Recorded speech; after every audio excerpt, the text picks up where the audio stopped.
I read that you split up with your children's mother, right? Yes, that is correct. And this happened last year. Is it Yeah. true that you admit out loud to being something called pansexual? Yes. What's a pansexual? I didn't know what that meant. Okay, so do you know what bisexual means? Yeah. It means you're attracted to like men and women. Right. So to me, pansexual means I'm attracted to cis women, cis men, but also trans women and trans men. So I cover everyone on the board. So what's a sissy woman and a sissy man? What does that mean? No, not sissy. What? Cis, like cisgender. It means you identify as the gender that you were assigned at birth.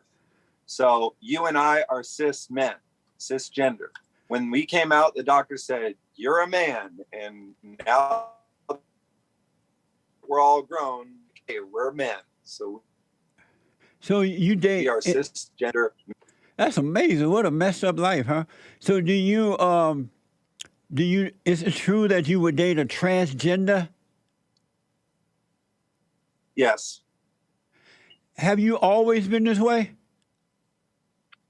No, I have not. Because I read at one time you were a Christian, right? Yes, for 27 years. And what made you decide you didn't want to be a Christian anymore?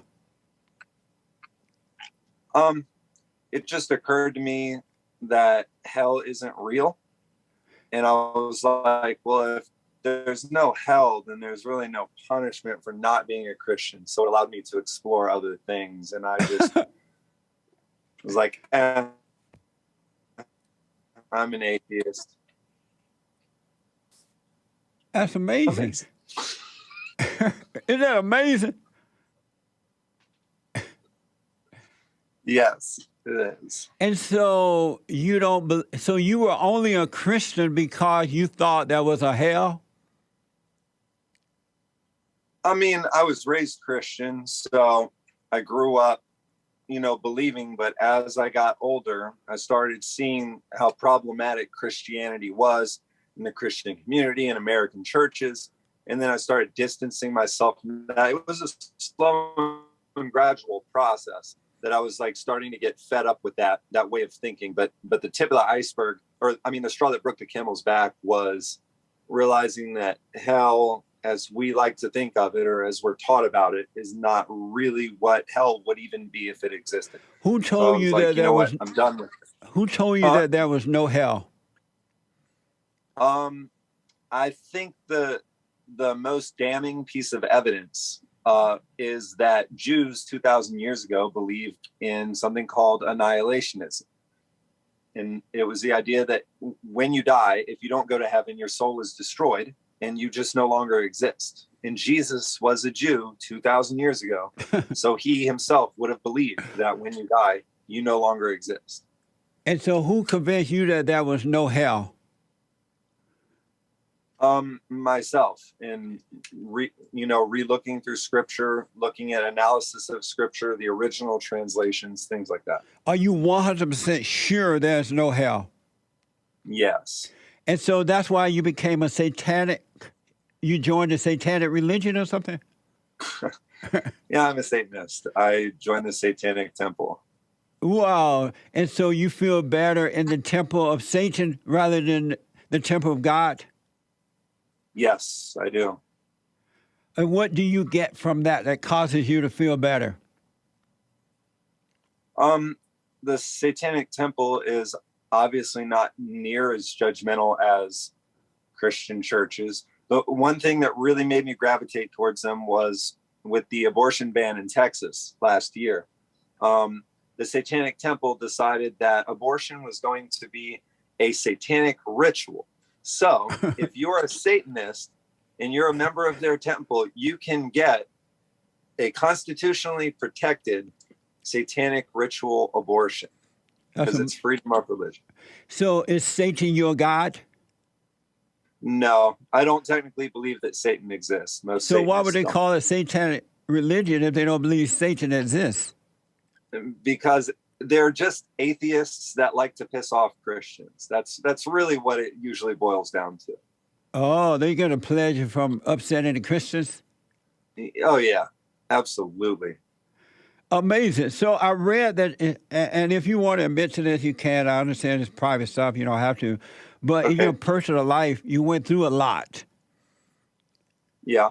Because you did a TikTok that says, it listed all the things or some of the things that happened to you in your life. Oh, y'all did a deep dive. Shit. And I just want to know, is this true or not? Your mother died of cancer, Yeah, when I was 7. and you were injured in a car accident that killed your grandmother, Also when I was 7. Yeah. and your father remarried an abusive woman. Correct. And was she abusive to you or to your father? Both. Both? How was she? Yep. Give me an example of how she was abusive to you. She just things that she said to me Oh, were awful, and the way the discipline was set up, she was allowed to discipline me and her son, but my dad was not allowed to discipline her son, only me. So I got disciplined from her and my dad. and But so my we step go go ahead. ahead. And No, so that was the end of that thought. and so when she would do that to you, you would tell your father how she would treat you. What would he say or do? I didn't really tell him at the time Why not? because I didn't think that I didn't think it would do any good, and I didn't know if it would. No, that's the main reason. I didn't know if it would do any good. I mean, they're married. I didn't want to pit husband and wife against each other. But, afterwards, I started sharing some of the stuff that she said and did. And he was like, okay, that was, out of line. So How old were you at the time when she was treating you that way? they got together around the time I was like 8 or 9. And they separated when I was about 15 or 16. So, what type of impact did it have on you? Your mother died at such a young, you were 7 or so, and being in the car with your grandmother, she got killed. What type of impact did that have on you personally? It's hard to say, but I lost a lot of important mother figures and womanly roles in my life at a young age. And then the one that I did get, shortly thereafter wasn't a great one. So it sort of instilled, I hate to say it, but almost like a mistrust of women, or not only that, but not necessarily knowing how to interact with women, if that makes sense. That was something It I had does to make teach sense. myself. Yeah. That was something I had to teach myself and learn, And So, so you also had several abusive girlfriends. Is that true? yeah, that's true too. And how were they abusive to you? What would they do to you? They would hit me. They would threaten me. I let one drive my truck while I was in the passenger seat, and she got mad over something small. Don't even remember, but she almost wrecked my truck going 70 on the interstate. She would hit me. She'd say, if you don't buy me this, I'm going to break up with you. I'm going to cheat on you. I'm going to do all this. One of them was the worst ever. And then the rest were similar. One I dated, she had a kid before I dated her. And I was like, I'll, take care of your daughter like she was my own and raise her and stuff like that. And, after we broke up, she was playing mind games because she knew that I cared about her daughter, and she was using her daughter as like a chess piece or a scapegoat to mess with me, What was wrong with you that you were allowing women to treat you that way?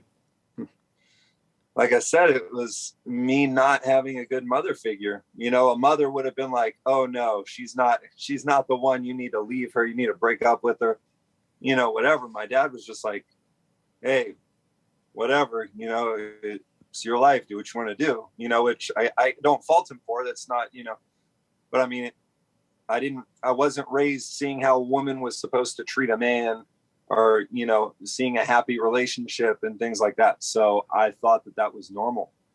And so would you let a woman treat you that way today? No, which is one of the main reasons I'm staying single. You were also diagnosed as untreated mental illness. Is that true? Yeah, I've been diagnosed with bipolar and OCD. Are you still with that condition? Yeah, that never goes away. What is that like to be in that condition for you? The bipolar, there's different kinds of bipolar, and bipolar is usually like swinging from mania, just being, over the top, energetic, and all these things. And then there's, you swing down to depression, which is being at your lowest point and all that. But the type that I have is where I have mania symptoms and depression symptoms at the same time, just all the time. What a mess. Yeah. Do you believe you can overcome that? Yeah. I mean, it's a lot of work, but What type of work? I mean, realizing the symptoms, like for example, a symptom of mania is overspending, spending too much money, spending money you don't have, whatever. That's a symptom that I always struggle with. I always want to go online and buy a bunch of random crap that I probably don't really need. And, part of it is recognizing when I start getting the urge to go on Amazon or Etsy or whatever website and start buying stuff, to be like, hey, no, I got to make sure my finances are in order first. You know what I mean? So it's a lot of work. It's a lot of getting to know yourself and knowing what sets you off and what puts you in different places, That's not going to help you overcome it, though, because you just go from one thing to another one. It's a lifelong illness. I mean, it's never going to go away. You were engaged to a mother of, oh, yeah, we talked about that. May I tell you how to overcome that? I'd love to hear it. Let's go. Overcome your anger. You can overcome all that because you live in your imagination due to the anger for your mother leaving you so soon, your grandmother died, your daddy didn't protect you from the abusive woman, according to you. The women treated you like crap, and you're judging yourself. If you forgive, then all that stuff will disappear because it's a spiritual battle, and you're living in the darkness of your imagination. I somewhat agree. Yeah, so overcome the anger. Forgive the folks who have abuse you. They couldn't help it. You know how you can't help yourself right now but be crazy to a point you join the satanic temple? You can't help yourself, right?